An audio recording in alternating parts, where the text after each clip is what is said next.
हमारे साथ में सरोजिनी नगर से बीजेपी के उम्मीदवार राजेश्वर सिंह मौजूद हैं। राजेश्वर जी, आपसे मेरा पहला सवाल ये है कि समाजवादी पार्टी खास तौर पे आपके कैंडिडेचर को लेकर के वो बहुत ही ज़्यादा आक्रोशित है और बाकायदा शिकायत तो इलेक्शन कमीशन में की, रिमाइंडर भी भेजा है और रिमाइंडर इस सिलसिले में भेजा है कि आपकी पत्नी लक्ष्मी सिंह के बारे में कि वो आईजी हैं और पुलिस कर्मियों को यहाँ प्रभावित किया जा रहा है आपके पक्ष में, ये शिकायत रिमाइंडर भेजा गया है। उनका कार्य है, विपक्ष का काम है आरोप लगाना, आरोप लगाते रहे।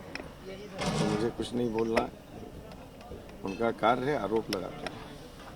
आपको इससे कोई फर्क नहीं पड़ता है इस तरह के आरोपों से? नहीं नहीं, निराधार है आरोप, इस तरह के आरोप। हर आदमी अपना कार्य करता है। जो प्रोफेशनल एजेंसीज में जो लोग काम करते हैं वो निष्पक्ष रूप से काम करते हैं, किसी के उसमें काम नहीं करते हैं। दूसरा सवाल ये है कि समाजवादी पार्टी की ओर से लगातार ये कहा जा रहा है कि बीजेपी ने की जो लिस्ट है उसमें अपराधियों की भरमार है। उसमें वो कह रहे हैं शतक जो था शतक भी पूरा हो गया है, 100 पूरे हो गए हैं। ये बताइए, मुख्तार अंसारी का परिवार कहाँ से चुनाव लड़ रहा है? कितने मुकदमे हैं? उससे बड़ा क्या कोई उत्तर प्रदेश में माफिया है? हमारे आजम खान साहब पे कितने मुकदमे हैं? 60 से ऊपर मुकदमे हैं। किस तरह के मुकदमे हैं? गरीबों की ज़मीनें कब्जा करने के क्या हुआ? मुकदमों में चार्जशीट हुए, जेल में है, जमानत हुई क्या? कोर्ट ने भी तो प्रथम दृष्टया सही माना, क्यों जेल में है?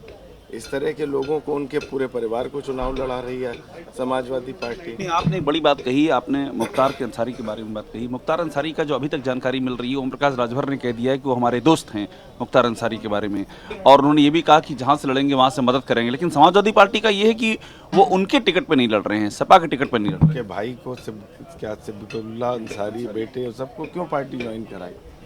उनका फर्क क्या? समाजवादी पार्टी की यही खूबी है, जो माफिया जेल में है, जो भ्रष्टाचारी जेल में है, उसके घर वालों को चुनाव लड़ा रही। क्यों लड़ा रही है? इनके वोट की ज़रूरत क्या है? आप उत्तर प्रदेश की जनता को कौन से गुनाहों की सज़ा दे रहे हैं? उनको ये भ्रष्टाचारी माफिया क्यों दे रहे हैं? गायत्री प्रजापति जेल में है, उनकी पत्नी को चुनाव लड़ा रहे हैं। आजम खान के परिवार को चुनाव लड़ा रहे हैं। मुख्तार अंसारी के परिवार को चुनाव लड़ा रहे हैं। पाकिस्तान को आप कहते हैं कि वो हमारा राजनीतिक दुश्मन है, जिसने देश पे हमला किया हो, जिस देश ने, जिसमें हजारों सैनिकों की शहादत हुई हो, आप उस शहादत को झुठला देते हैं। ये कौन सी विचारधारा है? वो कह रहे हैं कि आजम खां पर वो कहते हैं राजनीतिक मुकदमे हैं, सारे द्वेष के नाते लगाए गए हैं। मुख्तार अंसारी पर ओम प्रकाश राजभर का कहना है कि उनको फंसाया गया है। ये सब ऐसे ही कहते रहेंगे। सब जेल हो रखी है, जब गरीबों के मुकदमे कायम किए, 60 मुकदमे, गरीबों की जमीन कब्जा करके इन्होंने यूनिवर्सिटी बनाई है। कहाँ इनकी जमानत हुई आज तक? कोर्ट ने प्रथम दृष्टया सही माना कि नहीं? सारे मुकदमे चार्जशीट हो गए, जब तक ट्रायल में सजा हो जाएगी तब भी कहेंगे नहीं, हम तो हाई कोर्ट जा रहे हैं, हम तो सुप्रीम कोर्ट जा रहे हैं। ये अपनी प्रक्रिया है। लेकिन सब में एफआईआर हुई, हर एफआईआर के खिलाफ ये कोर्ट गए, जमानत के लिए कोर्ट गए, चार्जशीट क्वैश कराने के लिए कोर्ट गए, कहीं इनको राहत नहीं मिली। सारे मुकदमे सही हैं। ये भ्रष्टाचारियों को और सांप्रदायिक लोगों को लाके राजनीति करती है समाजवादी पार्टी।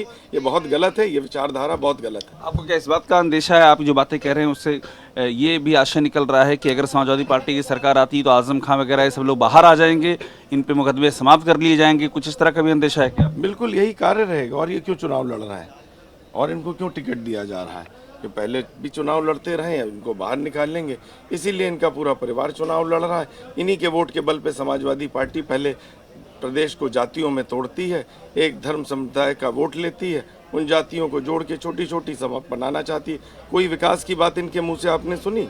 एक इन्होंने घोटाला पत्र एकदम क्लियर कह रहे हैं कि मुकदमे वापस लेने की तैयारी है आजम खां के ऊपर से, अगर सरकार आती है तो उस लेवल पर भी हो सकता है मामला। जब ये आतंकवादियों के मुकदमे वापस लेने की कार्रवाई कर सकते हैं, जिन्होंने संकट मोचन मंदिर पे ब्लास्ट किया, जिन्होंने रामपुर के कैंप पे ब्लास्ट किया जहां 18 लोग मारे गए, जब ये सिमी ऐसे ऑर्गेनाइजेशन से बैन हटाने के लिए चिट्ठी लिख सकते हैं जिसकी आइडियोलॉजी में ही नहीं है, ना वो नेशनलिज्म में विश्वास करता है, ना वो सेक्युलरिज्म में विश्वास करता है, ना वो डेमोक्रेसी में विश्वास करता है, ऐसे ऑर्गेनाइजेशन के लिए जब ये चिट्ठी लिख सकते हैं, इसका मुकदमा वापस लेना तो इनके लिए बहुत छोटी चीज़ है।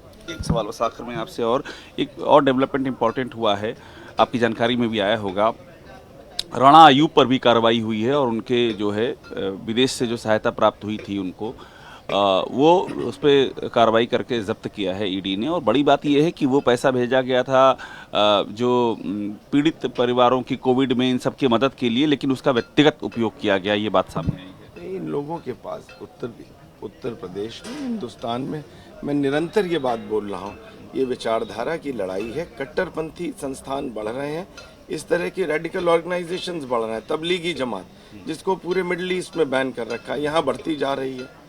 पीएफआई जिसका आधे आप देखिए हाथरस कांड हो, कोई कांड हो, हर जगह इंडिया के खिलाफ, देश के खिलाफ, अखंडता के खिलाफ दुष्प्रचार करते हैं। ऑर्गेनाइजेशन बढ़ रहे हैं और ऐसों को समाजवादी पार्टी की विचारधारा प्रश्रय देती है। ये गलत है, देश के लिए भी जमात और पीएफआई को आपने कहा समाजवादी पार्टी की विचारधारा प्रश्रय देती है, आप ये कह रहे हैं? बिल्कुल।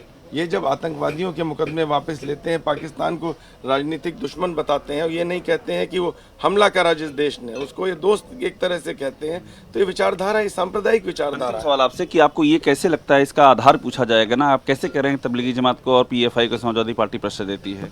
इसलिए कह रहा हूँ कि ये विचारधारा को दे रहा है। ये एक संप्रदाय का तुष्टिकरण करने के लिए ऐसी बातें बोलते हैं।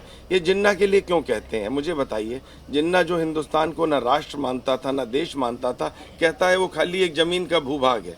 1940 में उसने मुस्लिम लीग को एड्रेस करते हुए कहा, India is neither a country nor a nation, it is only अ सब कॉन्टिनेंट ऑफ नेशनलिटीज। मतलब खाली एक जमीन का भूभाग है। ऐसे आदमी जिसने ना स्वतंत्रता संग्राम से किसी उसमें पार्ट नहीं लिया, ना नॉन कॉपरेशन मूवमेंट में, ना सिविल डिसोबीडियंस मूवमेंट में, 16 अगस्त 1946 को उसने भाषण दिया कि आई वॉन्ट अ डिवाइडेड और a destroyed India. I want a divided और ए डिस्ट्रॉयड इंडिया।